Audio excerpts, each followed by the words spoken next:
Hey everyone, welcome back to our channel How to Tutorials. In this quick video, I will show you how to find the best deals and discounts on the Etsy app right from your phone. First, open the Etsy app on your mobile and make sure you're logged into your account.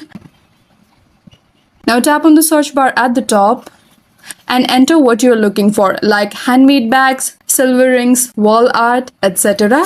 I will go with silver rings for now.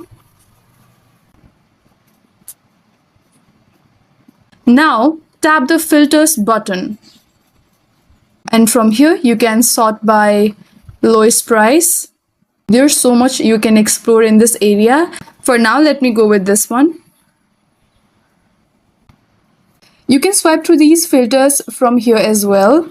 Etsy also features today's picks or Etsy's picks on the homepage, often showcasing trending items that are discounted or bundled. Use search items like discount, bundle deal, or clearance to find hidden gems at low prices. And that's how you find best deals on Etsy. If you like something but it's not on sale yet, tap the heart icon to favorite it. Etsy will often notify you if the price drops later.